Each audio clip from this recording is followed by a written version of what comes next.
All right. Getting back to what I was saying. If you want to shoot in camera black and white, the reason I do it is because I love the look. I'm trying to create that late 50s, 60s, low budget B-movie, Saturday morning creature feature, Night of the Living Dead,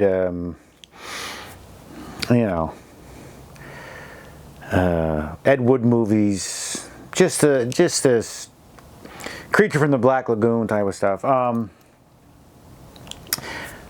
First off, that's why I do it. Secondly, the reason I do it in camera, and I found a way to get the Canon cameras to give me that look in camera, I save a ton of time. I'm shooting this now on the C100, the cinema camera I got. It's almost too good for me. It doesn't have a monochrome profile, at least that I can find. And no one seems, they all look at me like I'm nuts. And I can get a nice image out of it, and I bring it in DaVinci, and I, contrast it, and I can put it compared to what you're seeing right now. And it looks good, but I mean, my point is, I have to do all this stuff to get to what I have coming out of the camera right now. This is 80D with the 18-35 and a black Pro Mist.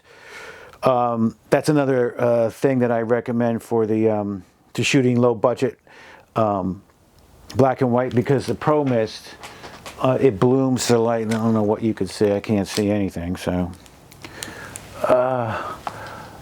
yeah, okay, like this light over here and light above there is it blooms it. On the C100 I don't have a filter. I have a filter coming in. That is a EFS 17-55 2.8 Canon. I don't know. It's not an expensive lens. It came with the camera, to tell you the truth. It's real sharp. It works. And I'm going to try the Moment Cine Bloom 10%.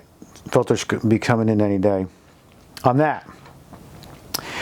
And when you create this, when you have that's the other thing. The trick is with these cameras, the best image is this guy. This is a T3i. And this, for outside, this is the Canon 18-200, image stabilized. I close it all the way down, but it looks the way I want. If you're outside at the beach or outside in bright sunlight, this is what I use. It has no filter. It has a UV filter on it that, protection. But I can't get the filter off. I took it down the beach and I got sand in it or something, so I can't get the filter off. So it's all smudged, and who knows what's in there. But the look you get out of this, it's the old 18 megapixel sensor, T3i, we're talking 100 years ago. Has no autofocus, that's why I had to get the 80D. But that's a look. That's the look. And if I'm outside, this is what I use. I love the look. It looks like 1960, and it really does. The 80D is good. Gives me a nice look. All right, the setup. I keep going on and on and on. If you have one of these guys, you go into the profile settings. You go over to monochrome, select monochrome, but that's not it. See, a lot of people do black and white and they make that mistake. They just turn it black and white, or they turn it grayscale, and it sucks. You don't want it, you want it black and white, not gray. So what you do is, the easiest way put it on monochrome, take the sharpness all the way down, take the contrast all the way up, and add a yellow filter. They have filters you can put in there. A yellow filter is subtle, but it's good for faces. You could experiment with other filters, like if you're outside, you want to see creepy clouds, you check them out. Yellow is, I just love the way it looks. You're looking at it right now. That's how I set up all the cameras. I set them up, monochrome, yellow filter, contrast, and I'm running. I shoot everything in a couple of cameras, 2, 3 cameras. I want the actors to perform. We went through that already. The trick is to keep these images clean. You have to, you're shooting at 100 ISO. I think I'm at up to 320 on this, and it's pretty clean. But at 100, it looks like glass. Now the trick is you have to, everything's very bright in here. I have a bright light on my face. You have to have this, whatever you want to see in the frame, you want that to be almost blown out, because that's all you can see. I leave everything else in the black. There's nothing there, like the rules that I'm breaking. Oh, you can't crush your blacks. You know, you're clipping your, yeah, I clip my whites and I crush the blacks, and you get this look. The blacks, there's nothing there, gone. Bright light, I got to fill over here, and you put a bright light on your face.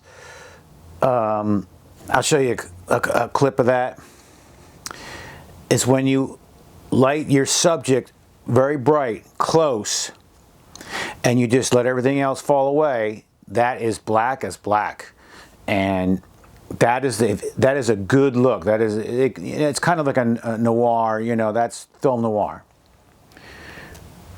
Whites are whites, blacks are blacks. That's how I do it. That's all I do it. I get it in camera. It comes in. I get the files. I don't have to color grade. I don't do anything. Anything.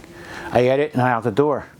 So if you're into color grading or higher end stuff, this is not your channel. If you have a budget camera and you want to shoot film and you want to make that audience not pay attention, and this is the way to do it. Black and white, the audience can't tell what camera you're using. They don't have to judge your color grading skills. Oh, I don't like that. It's too green, it's too brown, it's too whatever. That's all out the window. You 100 are focused on the content. The content. Tell the story. The audience forgets that it's in black and white. And that's how you get away with it. They don't know if you have a cinema camera and you did this in post to get that look. Oh, what kind of filter is that? What kind of filter is that? How'd you do all that? No, it's in camera. They're like, well, you can't do that. I know you can't do that, but I'm doing it. And I have a feature, well, one feature's in black and white that's all over the place, Amazon, everywhere else. The other one is not, which I don't like that. But everything I shoot coming up is in black, is this way. I don't need the hassle of a high-end this and that. And the other thing, this, the 80D, M50s, T3 eyes, T4 eyes, T5, T7s, whatever, you just crank that monochrome, crank that contrast, sharpness down, throw a filter on it, and off you are going. And I'm telling you, I love it. So if you do it that way, I'll be a fan. So let me know. Try it out. I have tried it on, I have a Sony 5100. Horrible camera. It lasts for like 7 minutes and shuts off, the heating thing, you know. Clean image, it's sharp. But their in-camera black and white doesn't look the same. I don't think you can put a filter on it, to tell you the truth. I think it has a lot to do with the filter. I guess you can buy a filter and screw it on. I'm just saying, this is the easiest way, because you can pick this camera up for 200 bucks or less. And Sustainable Life was Unlimited Transformations. That was shot 80% with this camera and a 50mm Nifty 50. There's a little bit at the end when I got the Canon 80D and the 18-35, and you can see it. It's sharper. But what I'm saying, it's not about, oh. It's what you like, and this is what I like. This is what I like. And I don't care if there isn't anybody who likes it. Because nobody cares anyway, and people, if they get a chance to give you a thumbs down or a 1-star review, they will. I mean, this is the world we live in. It's about, And I'm not about that. I'm just going to please myself, and if I can find 1 out of 100 people that say, hey, I really like what you're doing, then I consider that victory. And if no one likes it, I don't care, because I like it. And that's it. Go. Don't wait around and think you need all these special gear to make a movie. Like I always said, don't wait to make the movie you wish to make. Make the movie you can right now.